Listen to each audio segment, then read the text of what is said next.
Programme में आपका स्वागत है। शुरुआत करते हैं पिछले अभ्यास प्रश्न से, जिसमें हमने आपसे पूछा था, विद्या समीक्षा केंद्र के संदर्भ में निम्नलिखित कथनों पर विचार कीजिए। कथन एक था, इनकी स्थापना राष्ट्रीय डिजिटल शिक्षा वास्तुकला यानी एनडीईआर के तहत की जाएगी। और कथन दो था, इसका उद्देश्य समग्र शिक्षा के दायरे में विभिन्न परियोजनाओं या गतिविधियों की निगरानी करना है। उपरोक्त में से कौन सा ऐसे कथन सत्य है या फिर है, ये आपको बताना था। आपके ऑप्शन थे, ऑप्शन ए केवल एक, ऑप्शन बी केवल दो, ऑप्शन सी एक और दो दोनों, या फिर ऑप्शन डी न तो एक और न ही दो। तो इस प्रश्न का सही उत्तर है विकल्प सी, एक और दो दोनों ही कथन सही है।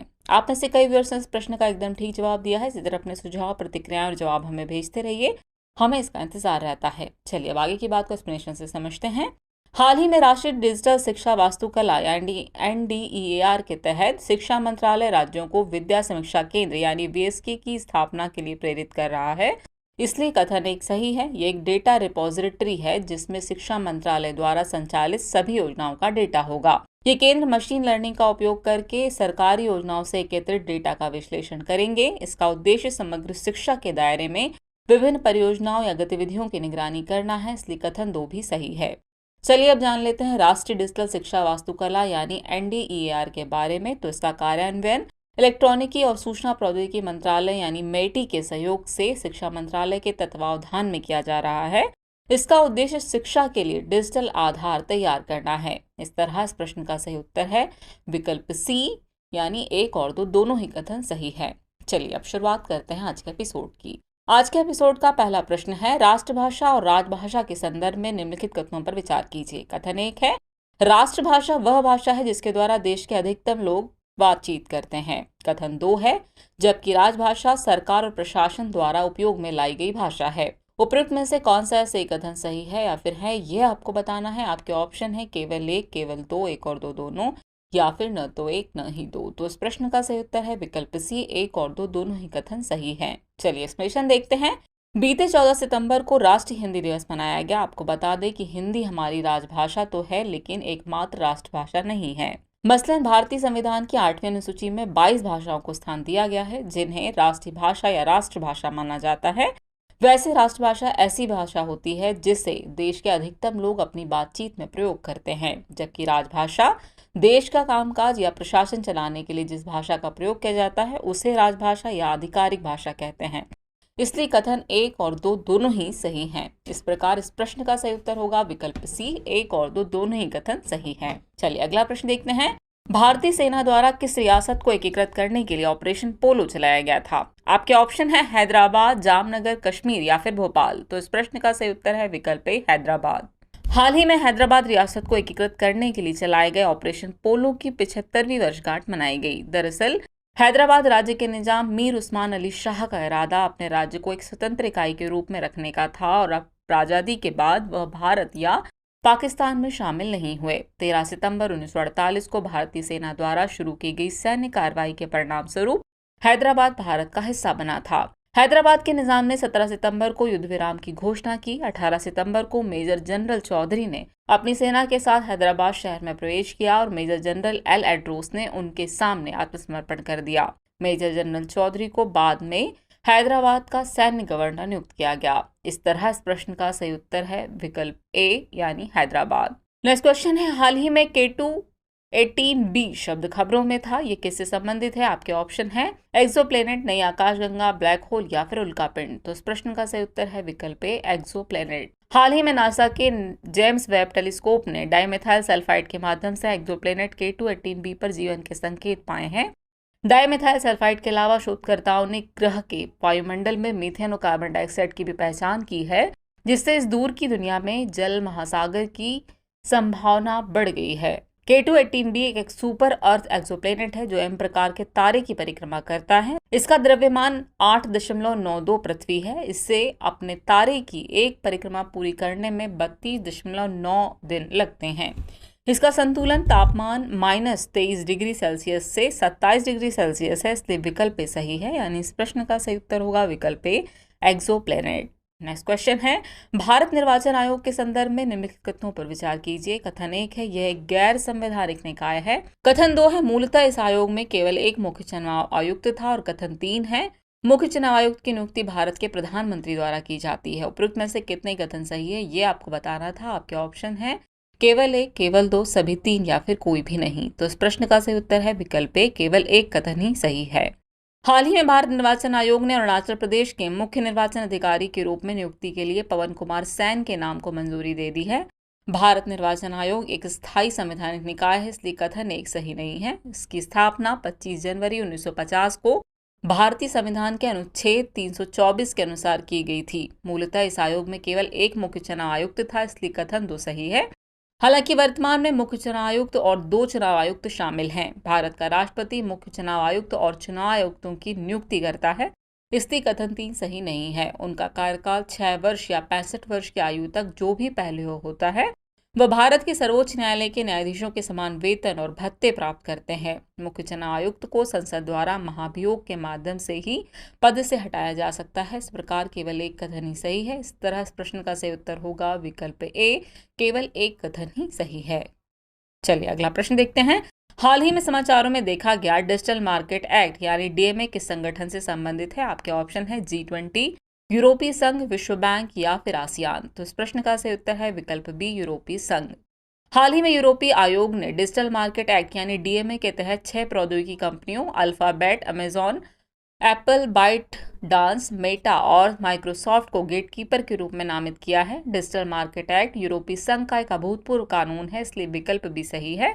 इसका उद्देश्य उपभोक्ताओं को सामग्री, सामान और सेवाओं से जोड़ने वाले बड़े ऑनलाइन प्लेटफॉर्मों को उनकी बाजार शक्ति का दुरुपयोग करने से रोकना है। यूरोपीय आयोग का मानना है कि बड़ी इंटरनेट कंपनियों पर नियंत्रण रखने से अधिक प्रतिस्पर्धा एवं विकल्प, अधिक नवाचार, बेहतर गुणवत्ता और कम कीमतें हो सकती है। इस तरह इस प्रश्न का सही उत्तर है विकल्प बी, यूरोपीय संघ। नेक्स्ट क्वेश्चन है, स्किल इंडिया डिजिटल प्लेटफॉर्म किस मंत्रालय या संस्थान के द्वारा जारी किया गया है? आपके ऑप्शन है नीति आयोग, कौशल विकास और उद्यमिता मंत्रालय, सूचना एवं प्रौद्योगिकी मंत्रालय या फिर ग्रामीण विकास मंत्रालय। तो इस प्रश्न का सही उत्तर है विकल्प बी, कौशल विकास और उद्यमिता मंत्रालय। हाल ही में केंद्र सरकार ने एक डिजिटल सार्वजनिक बुनियादी ढांचा स्किल इंडिया डिजिटल यानी SID प्लेटफॉर्म लॉन्च किया है।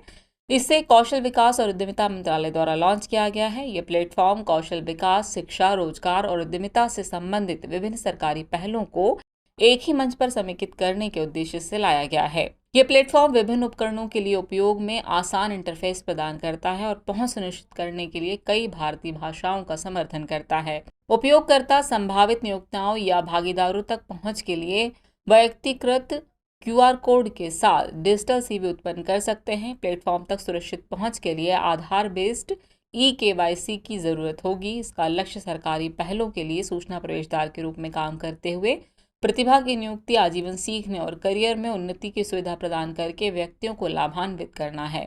इस तरह इस प्रश्न का सही उत्तर होगा विकल्प बी, कौशल विकास और उद्यमिता मंत्रालय। अगला प्रश्न है, सेंट्रल बैंक डिजिटल करेंसी के संदर्भ में निम्नलिखित कथनों पर विचार कीजिए। कथन 1 है, यह केंद्रीय बैंक द्वारा जारी और समर्थित वैध मुद्रा होती है। कथन 2 है, ये फिएट मुद्रा के समान है। उपयुक्त में से कौन सा से कथन सही है या फिर है, यह आपको बताना है।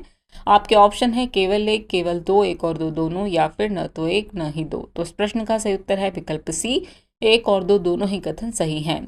हाल ही में venture capital firm Bloom ventures ने फ्यूचर ऑफ मनी शीर्षक से एक रिपोर्ट जारी की। ये रिपोर्ट बताती है कि सेंट्रल बैंक डिजिटल करेंसी यानी CBDCs में आने वाले दशक में भौतिक नकदी की जगह लेने की क्षमता है। चलिए अब जानते हैं सेंट्रल बैंक डिजिटल करेंसी यानी CBDCs के बारे में। तो ये कागजी मुद्रा का डिजिटल रूप है। ये किसी भी नियामक संस्था द्वारा संचालित नहीं होने वाली क्रिप्टो करेंसी के विपरीत केंद्रीय बैंक द्वारा जारी तथा समर्थित वैध मुद्रा है।